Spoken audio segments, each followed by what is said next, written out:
If you've ever felt a knot in your stomach, sometimes it seems like the more you try to untie it, the more tangled up it gets. And that's what I want to tell you about today. Now, if you're enjoying the podcast and you use Apple Podcasts or iTunes, then please go in the app and tell us what you think. Give a review, hopefully a positive one. And that would be really helpful. It just means that the podcast gets more visibility, more people start to see it and enjoy it as much as you do. Let's begin.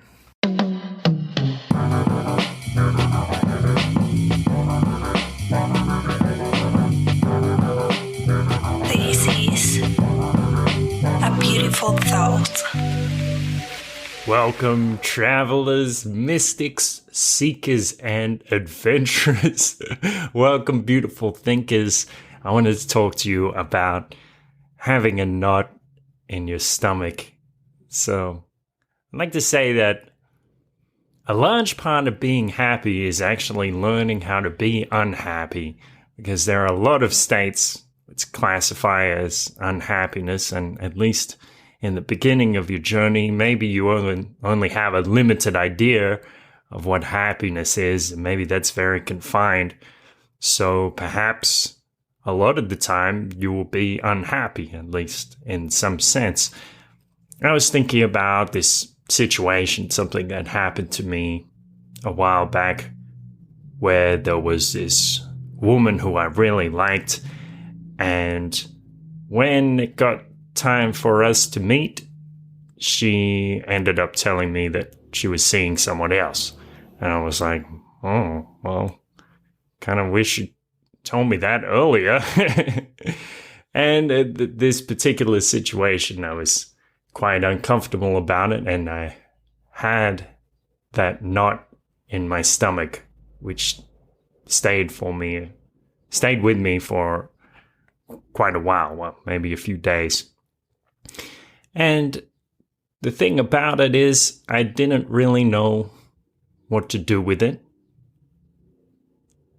I think a lot of people in this situation, when they have a feeling like that, it can come with this feeling of lack. And when you have that feeling, you can also interpret it and say, I'm not good enough. Actually, the two things are distinct. You're not your emotions, and you're not your interpretations of your emotions. And just because you feel a certain emotion and interpret it a certain way doesn't mean that that's the truth. It's the emotional truth of the moment, but not the ultimate truth of who you are, as Eckhart Tolle once said. You might remember that scene in Leon, the Professional. It's just a really great movie where the young girl, the main character, is talking to Leon, and she says, for a long time, all my life, I had this knot in my stomach. Like I didn't know where I was, who I was, what I was doing. And when I met you, that went away. I love you, Leon, she says. Now, Leon says, as a joke, I suppose, I'm glad you don't have a stomach ache anymore. But I don't think that's love or something like that. So what happened was Madeline, I think is the name of the character. She had once in her life started to feel comfortable. Leon had accepted her, who she was, and she had embraced that acceptance. She felt at peace with herself and mistook that for love. Well, it is a kind of love. It's more like self-love than true romantic love. Now, back to my situation with the mind knot in my stomach. Lying on the bed, I started to feel happiness, actually. So even though I had this strong knot in my stomach making me feel uncomfortable or being a feeling of discomfort, surrounding it was the feeling of happiness and warmth flowing through my belly. And I guess this is partly because I've spent so much time meditating. Sometimes I can create those kind of feelings at will. But this is also interesting. There's a lot to break down here. One thing I think is really important, we have the word ambivalence. And some people mistake that and they say ambivalence means ambiguity or, they think it means indifference. Literally what ambivalence means is being of two extremes. So when you have two emotions that are on the opposite end of the spectrum, perhaps even at once, that's literally being ambivalent. Ambi because it's both sides, valent because they're two extremes.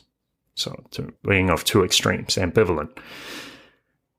But I've also had these emotions. In fact, in that case, I wouldn't call what I was experiencing ambivalence because the happiness that I felt gave a different context to this discomfort. So I like to use the term harmonious multivalence. So I can, in fact, be happy enough that the discomfort is surrounded in this context of happiness, and that gives a different meaning to the whole thing.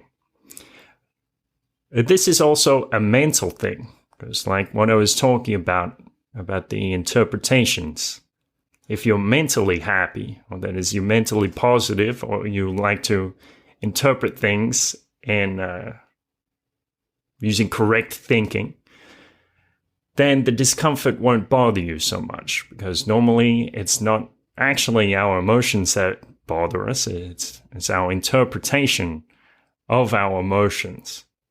So there I was lying there on the bed, and I was asking myself questions like, what does this emotion mean? And what can I learn from this? A lot of people will run from their emotions, trying to shut them out, trying to change their mood. And sometimes that's a good thing, but if you do it long term as a coping mechanism, I'd say that's a mistake, because you never really integrate the messages of your emotions. When you do feel unhappiness, it always contains the potential for happiness. Your unhappiness is sending you a message telling you, hey, this is something that's not good for us. And whether that be a situation you put yourself in, or more likely, a thought pattern. So, embracing that emotion of discomfort in my belly, not dwelling on it, but exploring it, a kind of relaxed detachment with my own emotion. And I was able to feel peace and happiness. So those are the lessons. When you have an emotion, you don't necessarily need to interpret it in a particular way. You can ask the question, just as in Man's Search for Meaning, the fellow asked, what could this mean? You might never know the final answer, but you might reach another shade of meaning and find a path to happiness. Thank you so much for listening. Remember to explore your emotions. Thank you for having relaxed detachment, if you can attain that. And thank you for seeking happiness. Have a great day. I'll talk to you soon. A beautiful thought. Thank you for listening. Now, please, if you enjoy this podcast, then just take a moment, take like 10 seconds, and imagine somebody on your friends list who might enjoy it also. Send them a quick message and tell them why they might enjoy this podcast. Thanks for doing that. Thanks for listening, and have a wonderful day.